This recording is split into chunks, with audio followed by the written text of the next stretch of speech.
आणि माननीय मुख्यमंत्री एकनाथ शिंदे साहेब यांच्या विशेष निधीतून माननीय खासदार डॉक्टर श्रीकांत शिंदे साहेब यांनी 2 कोटी रुपये उपलब्ध करून दिले होते। त्या 2 कोटीमध्ये आज या ठिकाणी 16 कामं पार पडत आहेत।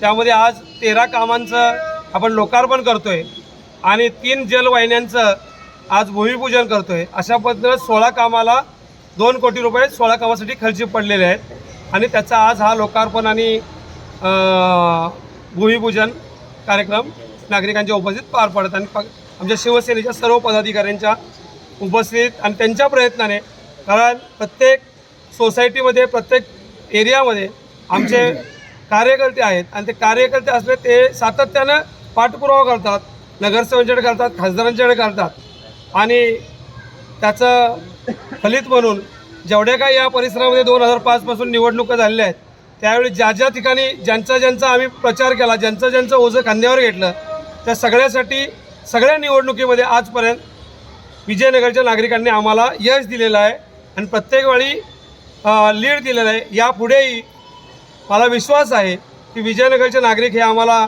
अशाच पद्धतीने लीड देतील, कारण आम्ही स्वतःच्या मुलाप्रमाणे, कुटुंबाप्रमाणे या सगळ्या लोकांना आजपर्यंत सोबत राहिलेलो आहे त्यांच्या आणि तेही आमच्या सोबत राहिलेले आहेत।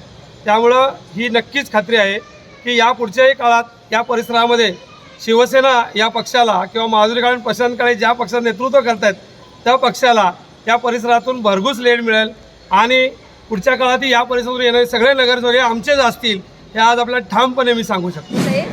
माननीय मुख्यमंत्री एकनाथजी शिंदे साहेब, माजी मुख्यमंत्री एकनाथजी शिंदे साहेब यांच्या निधीमधून आम्ही आत्तापर्यंत भरपूर कामं केलेली आहेत। आमच्या लोकसभेचे खासदार आपल्या जे आहेत खासदार डॉक्टर श्रीकांत शिंदे साहेब यांच्याही निधीतून आम्ही काम करतो आहोत। आज प्रशासकीय राजवट असून सुद्धा आम्ही कुठेही कमी पडलेलो नाही। ज्या ठिकाणी नागरिक काम मागत आहेत त्या ठिकाणी आम्ही काम पुरवत आहोत, हे त्यांच्याच कृपाशीर्वादामुळे। कारण या ठिकाणी जर बघितलं आपण तर मूलभूत सुविधा देण्यासाठी आज प्रशासकीय राजवट असल्यामुळे आमच्याकडे निधी उपलब्ध नाही आहे आणि लोकांच्या ज्या गरजा आहेत त्या अतिशय, म्हणजे रस्ता नाही आहे, कुठे पायवाट नाही आहे, असं बऱ्याच प्रभागांमध्ये दिसून येते आणि असं म्हणता येणार नाही की प्रचाराचा नारळ आहे। लोकांच्या गरजा पूर्ण करण्यासाठी आम्ही या ठिकाणी झटत आहोत असं मी तर म्हणेन।